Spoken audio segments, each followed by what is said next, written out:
Welcome to day 13 of How to Increase Your Donor Base in 20 Days. My name is Mandy and I'm the owner of Funding for Good, checking in with you here in North Carolina. Today we're going to talk about the 13th way that you can grow your donor base. Part of that's going to be making giving easy. How do you make giving easy?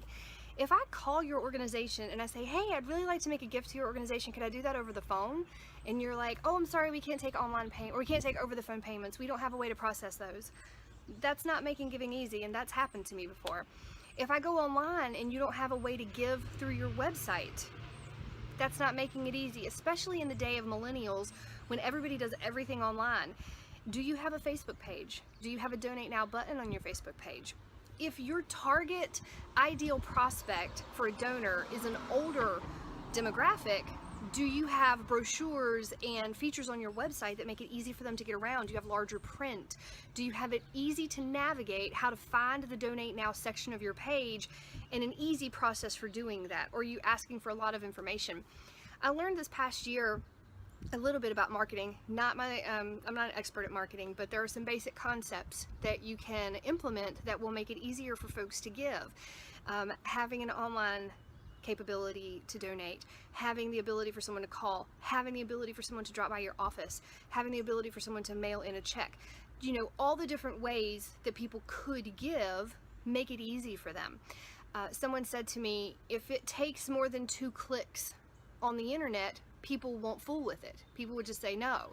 So if you ask for too much information, if you're trying to collect too much information on your donors before they become invested in your organization and become a regular donor, then you might not get that donor in the first place. Someone mentioned to me there's a capture place on most websites where you can join a mailing list or you can get a newsletter or something like that. And they said typically more people will sign up for something if they only have to put in their first name and their email address. If you're asking them for their first name, their last name, their place of employment, their email address, their mailing address, their phone number, they're not going to do all of that anymore. It used to be that people would fill out a little bit more information, but as time has progressed, people are very, they don't have as long of attention spans. So you have to make it concise, make it easy, make it understandable. I've been on websites before. I was actually just on one this past weekend trying to order a pair of overalls. And I could not find the checkout button to save my life. I'd picked out what I wanted. I thought I had filled out everything. There was no like warning sign or something in red that said I hadn't done something correctly, but I could not figure out how to get to my cart to actually check out. Well, eventually, after being on the page for probably 5 or 6 minutes, I found that there was something that I had to check, but it wasn't in any kind of way highlighted, or it wasn't apparent to me that I was supposed to fill that out before I could move on to the next page. You know, I'm a fairly intelligent person, so if you're trying to get folks to give a donation online and you haven't made it extremely easy, then that's a process that you internally can fix. So what I would do is say, get feedback from individuals in the community, friends, family, board members, people that may or may not necessarily use your online giving tools or your Facebook page or whatever. Have them look at it. I have my brother do this for me all the time with my website. I'm like, can you please look at it and tell me if there's something you think I need to change or make better or clearer, or is there anything missing, or as a consumer, something you would be looking for that's not there?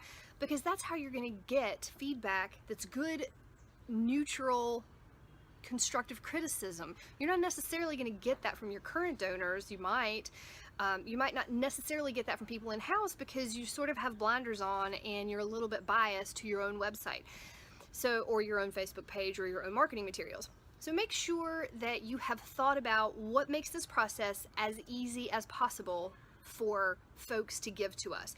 If you have an event, are you doing online bidding? Or do people have to have cash or a card or a check with them? So there's a company called BidPal, and that's what they do. They do events, and you can bid online, like right through your phone, and it captures all the information that you need from those folks. They don't have to necessarily bring their credit cards and their checks and their cash to your event.